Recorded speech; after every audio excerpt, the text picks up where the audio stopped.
E aí, este capítulo, ele termina com uma pergunta muito interessante. Depois que ele fala sobre Isaías, né?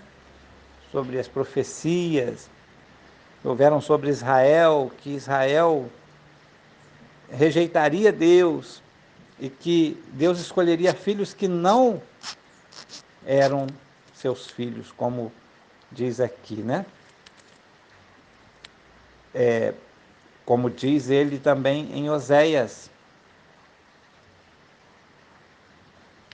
E sucederá que no lugar em que lhes foi dito, vós não sois meu povo, aí serão chamados filhos do Deus vivo. Também Isaías exclama acerca de Israel, ainda que o número dos filhos de Israel seja como a areia do mar, o remanescente é que será salvo, ou seja, são pouquíssimas pessoas que serão realmente os eleitos de Deus, os escolhidos de Deus para a salvação, porque essas pessoas, a maioria, rejeitaram a Deus. Deus já sabia e já sabe quem vai rejeitar e quem não vai rejeitar. Ele sabe que o coração do homem, o coração do ser humano é maligno em sua maior parte. Os seres humanos são malignos, embora eles tentem viver uma vida de acordo com as leis, os princípios, mas seu coração se volta para o mal, para a falta de entendimento e não reconhecem, a maioria não reconhece a Deus, mas o remanescente é que será salvo, ou seja, Deus escolhe esse remanescente por causa da inclinação desse remanescente para o entendimento, para o louvor, para a glória de Deus, mesmo sendo pessoas comuns, mesmo sendo pessoas, como nós falamos, que podem errar, mas que eles têm algo que Deus ama, que é o converter-se, o retornar para Deus, o voltar-se para Deus. E é isso sempre que Deus espera na história do ser humano, que o ser humano se volte para Deus. Não importa aquilo que aconteceu, não importa se o ser humano já errou, já criou problemas, já fez tantas coisas erradas, mas que ele possa mudar de mente, possa mudar de coração, possa mudar do coração de pedra para um coração de carne, para um coração sensível e começar a entender a Deus e a viver para a glória de Deus. Isso que Deus espera tanto dos seres humanos em particular, quanto também dos seres humanos como coletividade, como povo, como nações, como também corporações, como sociedade, como gênero humano. Deus espera isso de nós, que nós nos voltemos para Ele. Mas a grande maioria, a verdade é que não vão entender, não vão eles vão tentar entender talvez, mas não vão conseguir entender esse mistério da compaixão e da misericórdia de Deus sobre aqueles que têm um desejo e conseguem superar a si próprios, eles rejeitam a si próprios e fazem sim a vontade de Deus, começam a fazer a vontade de Deus,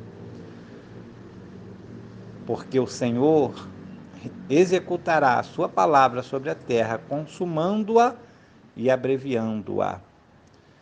Como antes dissera Isaías, se o Senhor dos exércitos não nos tivesse deixado descendência, teríamos sido feitos como Sodoma e Gomorra. E que diremos, pois, que os gentios que não buscavam a justiça alcançaram a justiça, mas a justiça que vem da fé. Então, Deus ele teve misericórdia também do povo de Israel, não consumindo aquele povo, porque lá no deserto era para que eles fossem consumidos. Deus se irou contra eles, porque eles rejeitaram a palavra de Deus lá também, quando Moisés subiu ao monte para trazer a lei, e eles pensaram, Moisés morreu, deve ter morrido, 40 dias já, vamos fazer um Deus para nós. E fizeram um Deus e começaram a adorar aquele Deus, e fizeram uma grande festa lá no arraial, a ponto de que quando Moisés descia do monte, vendo aquela festa carnal, ele deixou cair as tábuas da lei que se quebraram.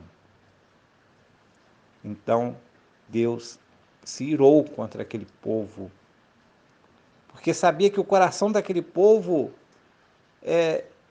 rapidamente se desviava para algo que não era a vontade de Deus, não era a adoração a Deus. Aquele povo, embora conhecesse, teve a misericórdia de Deus ao seu lado ali, durante toda a trajetória no deserto, em toda a sua história. Deus sempre convida o povo a vir a Ele, a retornar a Ele, porém o povo tem uma decisão contrária. E agora os gentios que não buscavam a justiça, alcançaram a justiça, aceitaram essa justiça pela fé. E é isso que Israel deveria fazer. Como diz aqui, mas Israel, buscando a lei da justiça, não atingiu esta lei. Por quê? Porque não a buscavam pela fé, mas como que pelas obras, e tropeçaram na pedra de tropeço, ou seja, as obras, aquilo que Deus pedia para que se fizesse, parece que se tornou um laço para os israelitas. E muitos deles caem nesse laço pensando que é pelas obras, mas na verdade deve ser pela fé, eles devem crer. Deus prefere que as pessoas creiam nele e esperem nele, como deveria acontecer lá no deserto, né? Esperar em Deus e não se colocar contra Deus, murmurando, né? Por causa da murmuração, muitos pereceram lá no deserto. Você está lembrado disso, da história bíblica, né? Muitos pereceram lá no deserto por causa da murmuração, porque contrariaram a Moisés e a Deus, que Moisés falava em nome de Deus. Por isso, aquele que se levantasse contra Moisés também tinha as suas condenações, eram condenados. E muitos estão tropeçando nessa pedra, estão colocando as obras no lugar da fé. Eu vou até mais longe um pouquinho, né? Porque hoje muitas pessoas estão também esquecendo que as obras também são importantes. Não que as obras não sejam importantes. Aqui não está falando sobre a questão de obras serem mais importantes ou não. Aqui está dizendo que o povo tropeçou nesta parte de que colocaram as obras e não tiveram a fé. Porém, a mesma coisa acontece muitas vezes hoje com o povo de Deus. Muitas vezes eles acham que a fé é tudo e não fazem as obras que deveriam fazer. Essas duas coisas estão interligadas, eles precisam fazer as duas coisas. O povo de Israel errou por causa disso, e o povo hoje erra também por causa disso, porque ou eles preferem fazer as obras e não ter a fé, ou ter a fé e não ter as obras. Essas duas coisas devem andar em conjunto. É um conjunto de coisas que é preciso haver para que possamos ter em nossa vida a prática daquilo que Deus quer que nós façamos. Então, como está escrito, eis que ponho em Sião uma pedra de tropeço e uma rocha de escândalo, e quem nela crer não será confundido. É a promessa de Deus trazendo salvação, mas deixando que o ser humano novamente possa escolher entre Cristo, que se tornou uma pedra de tropeço em Sião, e também uma rocha de escândalo para aqueles que não crerem. Porque quem nela crer não será confundido. Esse confundido aqui, a gente poderia até mesmo trocar essa palavra como não será condenado. Sim, porque confundido parece que é uma palavra assim, um tanto quase que sem sentido, mas realmente a pessoa que está condenada fica confusa, né? Mas é a questão da condenação, porque não conseguiu alcançar aquela meta. Deus estabeleceu as obras de justiça pela fé. As pessoas deveriam crer nele, assim como Abraão creu. Pela fé, Abraão foi justificado pela fé, não pelas obras, não por ele ter obedecido alguma coisa que Deus mandasse, como ele obedeceu várias, mas também ele criou muitos problemas, fazendo também muitas das suas próprias vontades. E por isso houve muitas divisões, muito sofrimento, mas quando ele obedecia a Deus e cumpria com os mandamentos de Deus, então aquilo resulta sempre em salvação, em esperança, em coisas boas para as gerações futuras. E é isso que nós temos então. Deus colocou assim como que uma armadilha, né, para nós podermos entender que devemos ter a fé e as obras e não devemos sobrepor nenhuma nem outra, nenhuma sobre a outra, digamos assim. Nós devemos crer em Deus, fazer a sua vontade, cumprir com o seu querer, cumprir com o querer de Deus.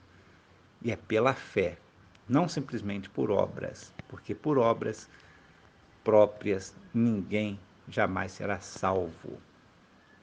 Mas a salvação, a escolha de Deus, a misericórdia de Deus sobre a nossa vida vem pela nossa fé, pela nossa crença, pelo nosso compromisso de viver uma vida na presença de Deus, sabendo que Deus é real, sabendo que Deus é o Deus vivo, que vive conosco, que nos dirige, que nos orienta em tudo. Assim, nós terminamos este estudo do capítulo 9 de Romanos. Deus abençoe a todos em nome de Jesus.